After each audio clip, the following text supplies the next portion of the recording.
We return to the Curse of Strahd. Dark, forbidding, horror. Not your normal Dungeons and Dragons adventure. This is the kind of story that makes you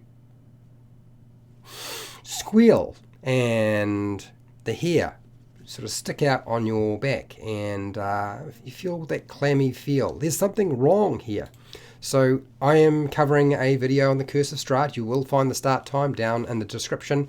It will go unlisted, this live stream, so you'll have to be a patron to be able to watch it, or you'll need to go through your notifications to access it. There will be an edited version for this video, so if you're unable to stay for the entire thing, then that's understandable. It will get released eventually to the general public. Okay, now, if you haven't been part of my live streams, normally what I do is I present everything first, and no, it's not a Scooby-Doo session for those of you who are wondering what's going on.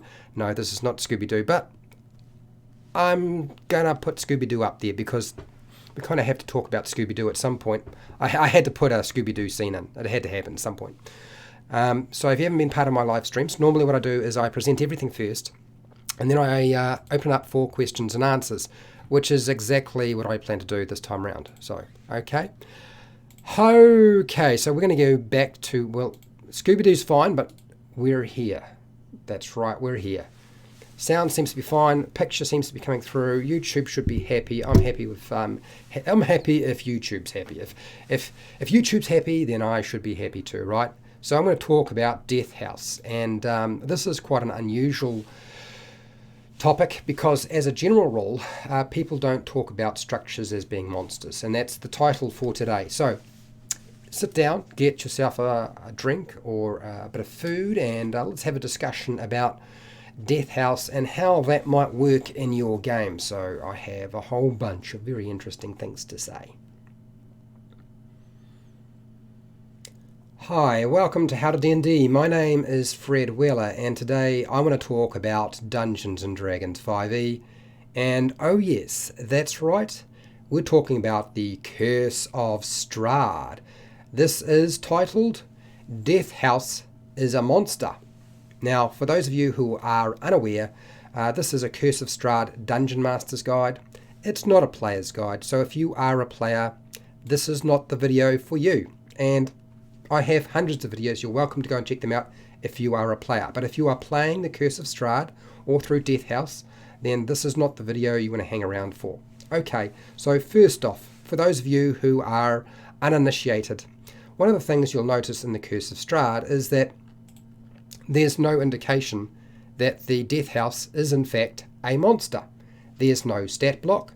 So why am I saying that the Curse of Strahd and the Death House in the Curse of Strahd is a monster?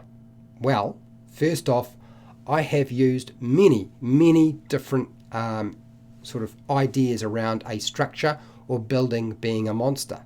Now, there is a movie called Monster House, which is a good example of that.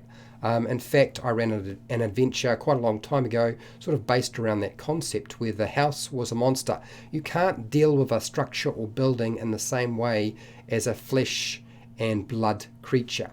And so therefore, there should not be a stat block. But there are some basics around how this creature, and I would classify the Death House as a monster or creature in this case. What have we got here?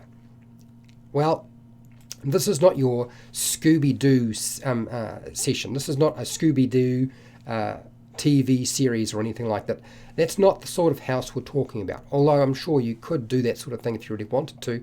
That's not the type of house we're talking about. What we're talking about is an old row house in Barovia village. It's been sitting there a long time. It's been around a long time. And as a general rule, it's no ordinary house. It stands out amongst the rest. This house has been burnt to the ground many times, and yet it still stands. It rises again by its own will, or possibly by the will of Strahd, or Strahd von Zarovich. It is an evil spirit, haunted in some way. Is it haunted by the people who used to live there? Is it haunted by some demonic creature? Is it haunted by just some sort of evil spirit? Who knows? It doesn't matter. All that we need to know is that the local villagers avoid the building like the plague, because in a sense it is kind of like the plague. A wealthy family built this house, and it is essentially a place where they practiced their dark arts. The family formed a cult to summon malevolent extraplanar entities and beings and creatures. They failed, or they thought they had failed, but did they in fact fail? Because one day Strahd arrived, and he was one of the darkest and most horrible creatures you could possibly imagine, and they worshipped Strahd. But he didn't return this to them. He didn't return their worship. He didn't even consider it anything but a fleeting glimpse. They were ants as far as he was concerned. And unfortunately, through a series of events, they were slaughtered, killed completely by Strahd when they decided to eat his playthings, or the playthings that he had brought into Barovia at the time. A mistake they would never make again, unfortunately for them. The cultist spirits now haunt the dungeons and building of this house. It now has become intelligent. The house can actually create illusions. It's not just a house. It is actually a spellcaster of all things. It can create the illusions of two small children who used to live here. They had been here for quite a long time, but it can still do that. And it uses these children, these illusionary children, as a way of trapping anybody, bringing people down. Apparently, these illusionary creatures or children will try to convince passers-by that there is a monster trapped in the basement that is terrorizing their parents. But in fact, the house is the real monster. There's no monster. I mean, there might be monsters in the basement, and yes, there are. But the real monster is the house itself. This house can manipulate everything. It can manipulate the closing and opening of doors and windows. It can make lights go on and go out. It can create sounds, creaks, groans, even a smell. It can really manipulate everything about itself completely. It is cunning, deceptive, and bloodthirsty. The Death House seeks more pain and more blood. It is completely aware of its surroundings and those within the house as well. It is not really called the Death House. It is called the Durst Manor. This is its real name. This is the name that it was given by its owners when they were still alive. The house's goal continues to be the same work that the cultists and Durst family were involved, which was essentially to lure visitors into their home and bring them to their doom. The house, as you enter it, is free of dust or signs of age. It's certainly until you get to somewhere like the attic or the dungeon area. The attic is covered in dust. It is drafty, it is old, it is draped with cobwebs. It groans, the floorboards feel as if they are rotting, but they are not. No lights are lit, yet every single room has a lamp and a fireplace stocked. Lamps are full of oil. Fireplaces have firewood ready to be lit. This is something the house does. This is one of the things the house can do. It doesn't just manipulate illusion, it manipulates the reality of the world itself. The house can be burnt, but it will reform and rebuild itself after 1d10 days. So roll a 10-sided dice, and the house will rebuild itself. It's going to take about 2d6 hours to do so. Is it 2d6 hours a day? I think it's days, actually. I think it's supposed to be days that it reforms. I myself would have it reform much quicker than that, rather than have it rebuild slowly. I would have it rebuild much more quickly than that. It's resurrecting itself. The undead creatures within the house that are destroyed by anybody, or items that are taken out of the house, they don't get replaced, but everything else does. The house will replace everything within the house, and in fact it can add things in there if it thinks it would be a good lure for getting people into the house. It's got a mind of its own. Destruction and damage to the house can be fixed easily. It's not an issue for it.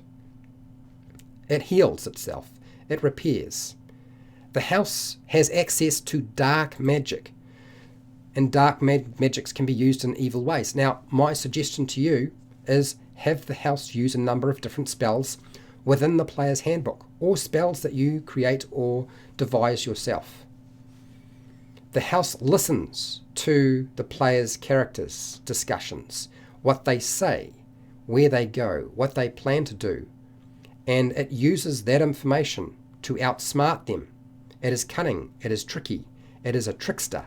It will find a way for them to go where it needs them to go, and to bring them to their final doom. Now, you will find that the house itself on the village of Barovia is in the top right corner. Right there on that map, top right corner, that's where the house is supposed to be located. Slightly away from the rest of the other buildings. Now, the house itself, you'll find that there's a lot of information on the house, but if you turn to page 211 and 212 of the Curse of Strahd, you'll find a vast amount of information on sort of some of the nature of this house and how it works, how it operates. This isn't just a house that is a monster, it's a house that's a monster and also an adventure, because the adventure takes place as you move throughout the body of this monster, and that's what you've got to understand.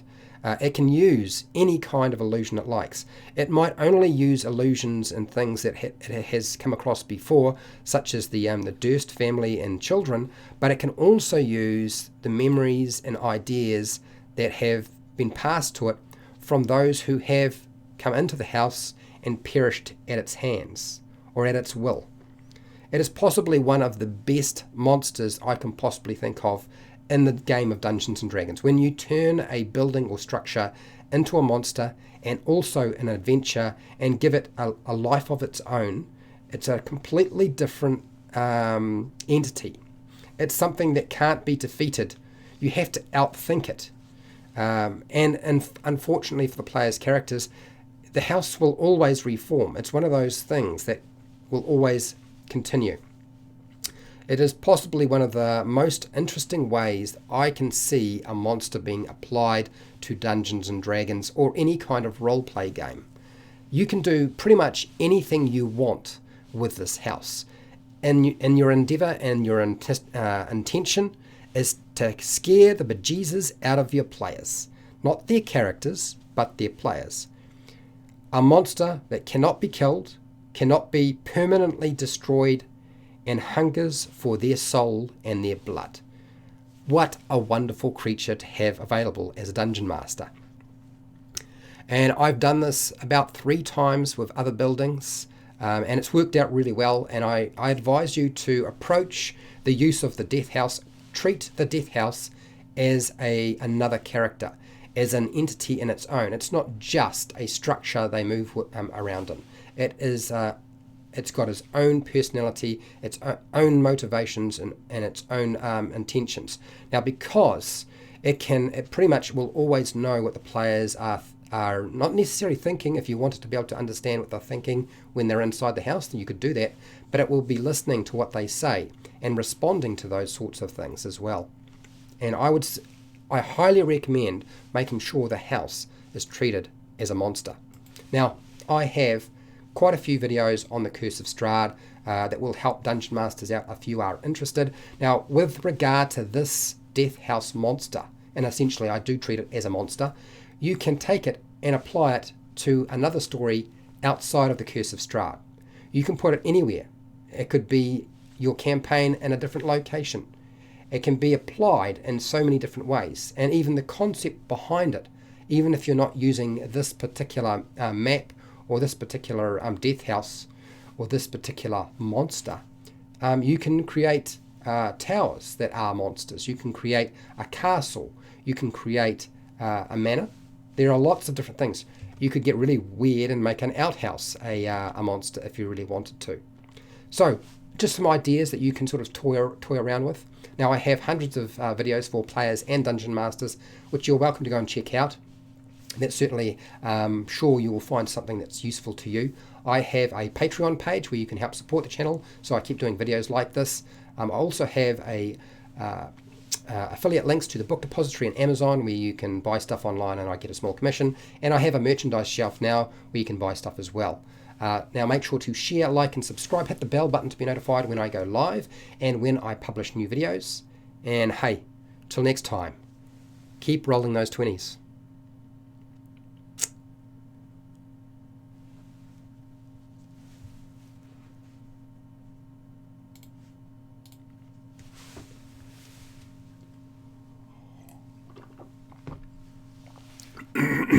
Okay, I'm not gone. I'm just grabbing my glasses.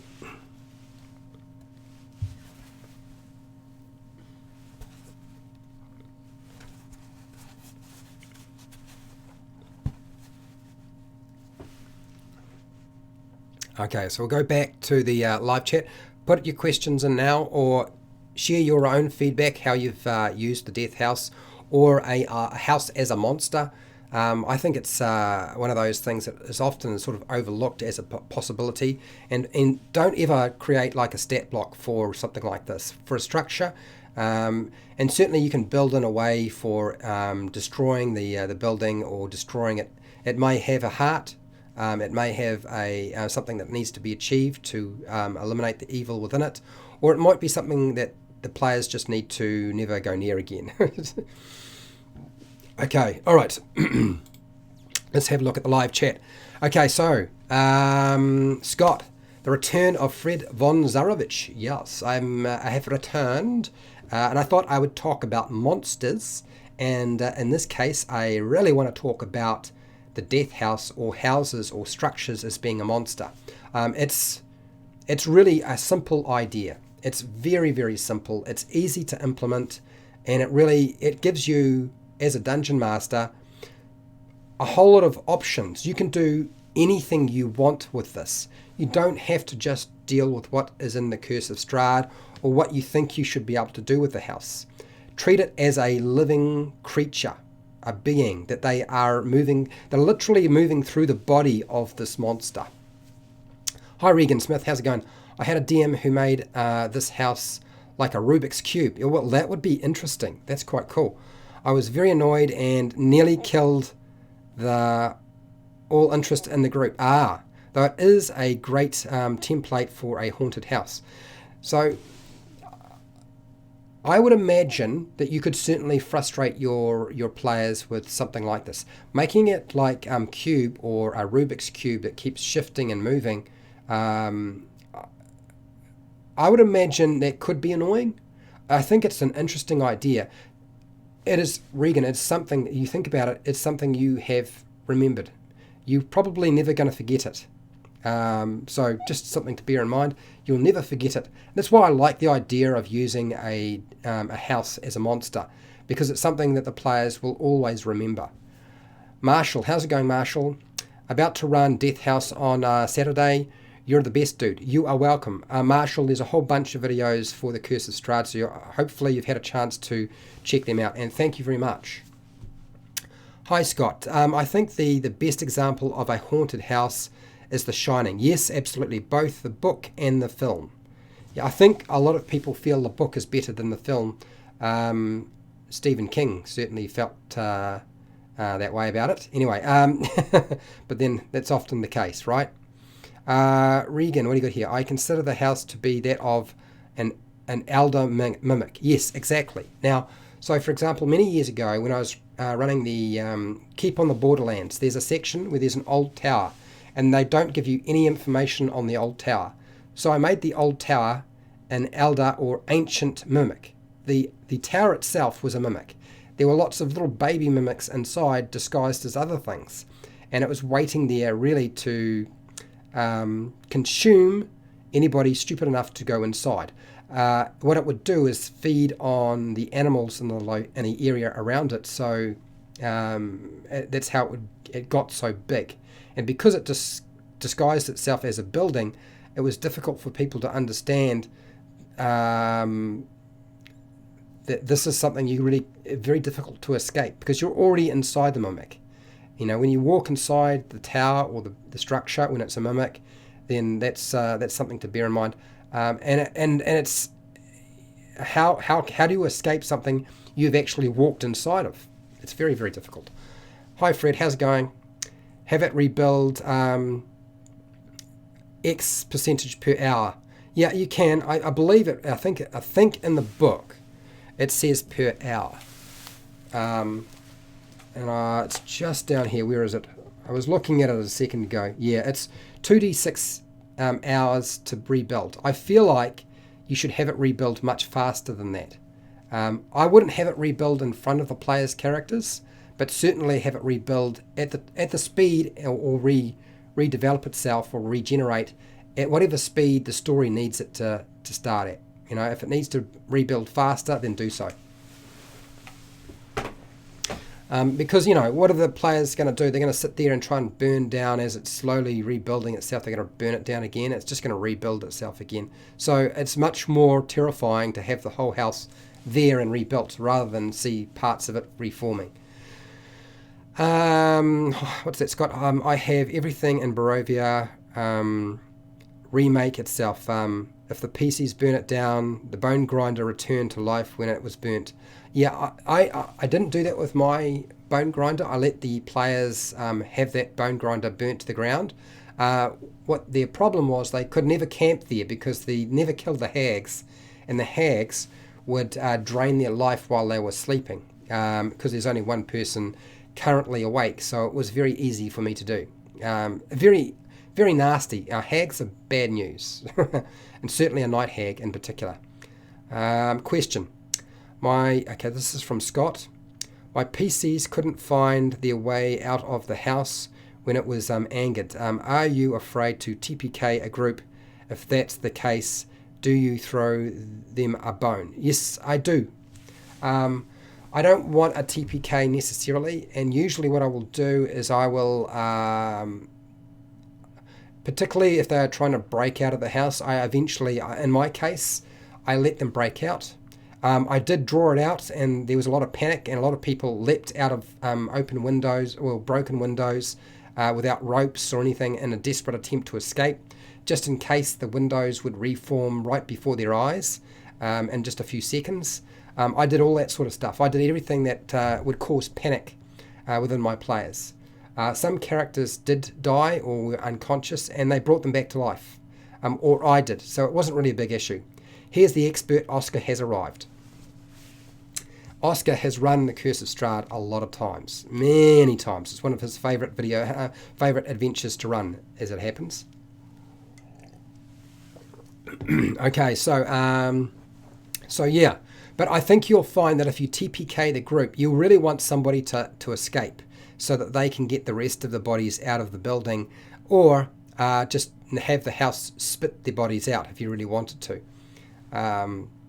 Bones and all, or bodies intact. The idea is not, for a dungeon master, it's easy to have the characters die. Your goal is not for the characters to die. Your goal is to scare the people at the table and your players, not their characters, because it translates over. Your goal is to scare the players. If you figure out how to do that, milk it for all it's worth. I can't pronounce that. I'm just going to say Lost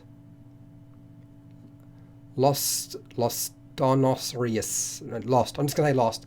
I wish there was more information about elder mimics. Yeah, no, there's not a lot of information about ancient mimics. That's quite a difficult topic to find. I always want to run an entire town made of nothing but mimics.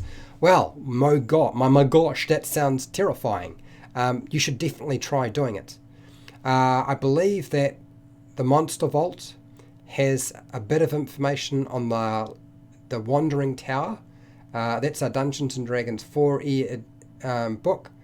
I probably should do a little bit of information. Maybe I'll do a video on that topic at some point.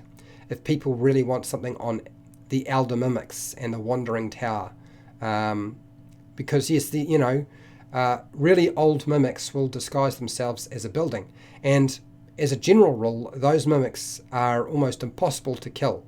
In my case, I was foolish enough to have my mimic very slow.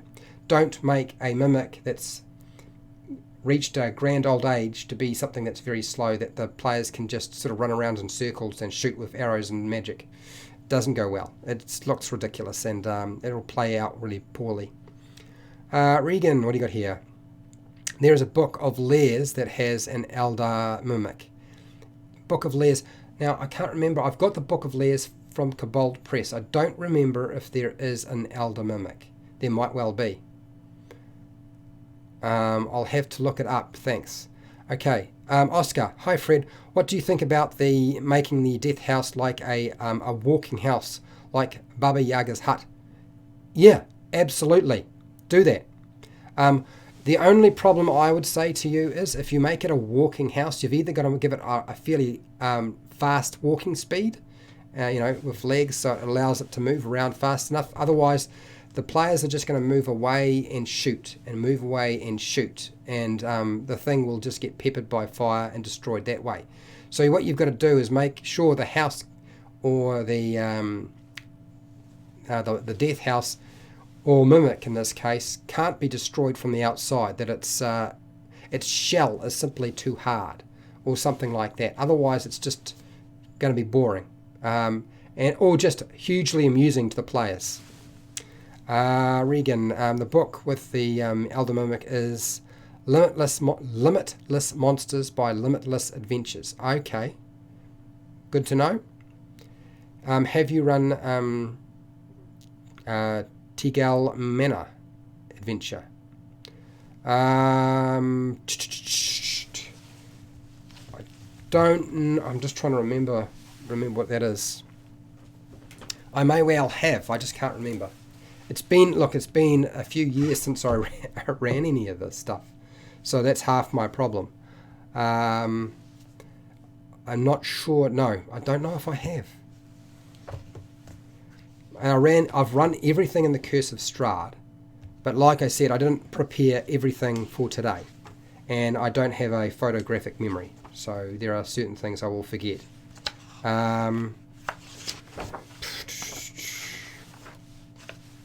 Let's get my glasses off. Oh, one of the things I have found when it comes to doing videos is getting myself into position, and staying in position is very, very difficult. No,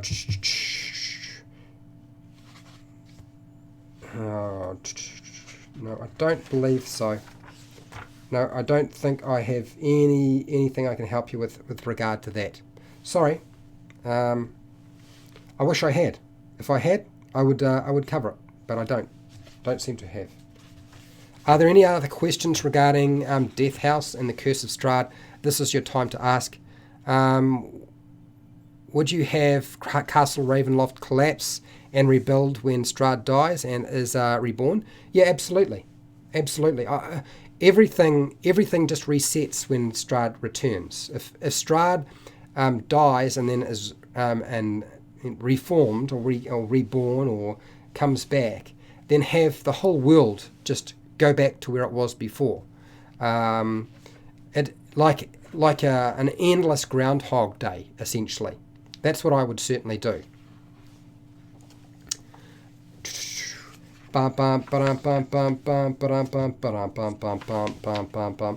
Any other questions before I disappear? Because I've got another live stream at 3 o'clock, and I need to make sure I have some food before I do that. What do we got here? Bones and Crows. Is Curse of Strahd something a new DM should try? No. Think about it after the Lost Mine of Phandelver. You don't. If you're going to run the Lost Mine of Phandelver, just run that adventure, and then don't go trying to go into Strahd. Like I Curse of Strahd. I did a video on what's the next adventure after the Lost Mine of Phandelver, and I do talk a lot about that sort of topic, and how you can do that. So the next adventure after the Lost Mine of Phandelver sort of covers a lot of that. The Curse of Strahd is its own campaign.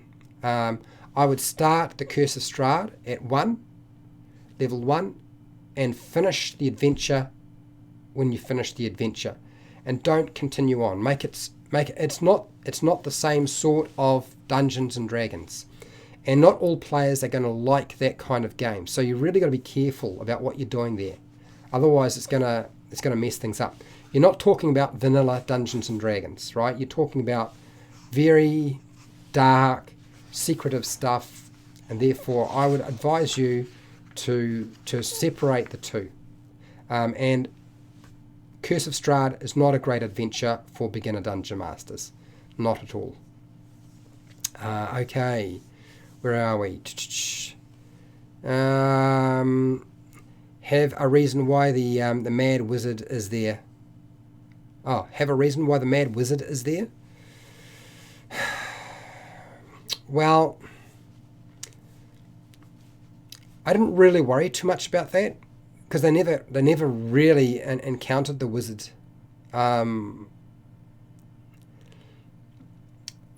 So now, which adventure are you talking about? Are you talking about the Lost Mine of Phandelver and the Druid, or are you talking about the Mad Wizard? The Mad Wizard, which essentially, I mean, there are a number of individuals within the adventure Curse of Strahd, and there's actually a number of different wizards that are classified as being a mad wizard as well. One of which is already dead. Scott. Bane of the Shadowborn is another haunted manor, one-shot module in Dungeon Mag from 1991. Bet you can find it online. Yes, you probably can. Mordekainen, I mean. Oh, okay. Well, I mean, you could put Mordekainen there. I haven't got a reason off the top of my head why Mordekainen would be there. I don't believe he would go there because he wouldn't be able to get back out in the Curse of Strahd. I don't think that that's something that Mordekainen would do.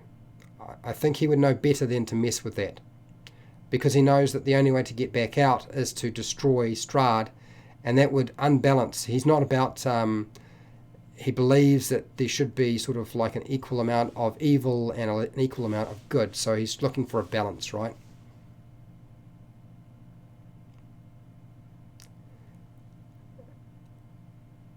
But he is there, though. He is there. I don't believe that he is. I don't ever remember seeing any significant information about Mordekainen being in the Curse of Strahd. I think you're talking about Rudolf van Richten, the vampire hunter. I think that's who you're talking about. In terms of, there's a wizard tower in the mountains. Mordekainen. Yeah, you're talking about the Lich. It's not great info. No, that's the abbey. Look, that the Lich area is really badly formed, and good lord, at Lake Zarovich. I don't really have anything to add to that, to be honest. It's been a while since I've run that section, so I don't remember off the top of my head. He had failed a duel with Strahd and now lurks crazy near the lake. Yeah, I know what you're talking about, because to go into Barovia means to never escape, and I don't think that Mordekainen would really wind up trying to battle Strahd. Because he's not just battling Strahd, he's battling the Dark Gods. Look, I could be wrong. Maybe he is there, but I don't know what advice I can give you on that. And there probably is very little information. I have no idea how to handle that myself. It never really came up for me because the players never really had to deal with that area very much. Is his name Islan by chance? Islan, yeah, exactly. Yeah, exactly. No, you don't have to be sorry, Regan. Not at all.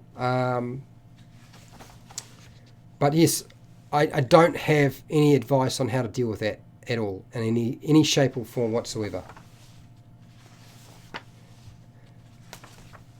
What I tend to do with these videos is I will prepare just a very small area, do my research and so forth, and then that's it. And then later on I'll come back to topics and I'll talk about a specific area. Foreshadowing a return to the Ravenloft campaign maybe. Yeah, I don't know. I mean, you can foreshadow all you like. Any teaser for the next session? Big kit. Oh, you want to know? Okay, fine. The next video, is that what you're after?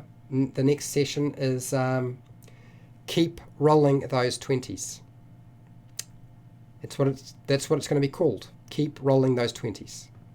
So that's all I'm going to say about that one. I don't think I should say any more. That's the next session. That'll be about 3 p.m. today in New Zealand. I may start drinking. Fair enough. You look, if you're at home, you do drinking, man. I have no problem with that. None of my business. None of my business at all. Okay. Look, I think we've covered everything. We've talked about the Death House. We've talked about using it as a monster. We've talked about giant mimics or the Elder Mimic. And it may be a topic that I come back to at some point. What's that, Scott? I'd use Mordenkainen as an ace in the hole in case the PCs don't find an artifact capable of defeating Strahd. Yeah, but that's what Rudolf van Richten's all about. Rudolf is supposed to be, or Richtevo is supposed to be the individual who will provide them with the information they need to be successful. I don't think that's necessary. I think you'll find that the players will explore every location and find everything if you give them enough time. I know my players did exactly that. Okay, alright, so I'm going to take off because I need to have some food and a rest before I am back at 3 p.m. for the last stream for today. And as I said, this stream will go unlisted, so if you jump out, you probably won't be able to get back into it until I finally release the edited version for this. Yes, I will hope to catch up with a few people in about an hour and a half, and we'll see what we see, shall we? We'll see what we see. So have a good night, day, morning, afternoon, wherever you are in the world, and hey, keep rolling those 20s.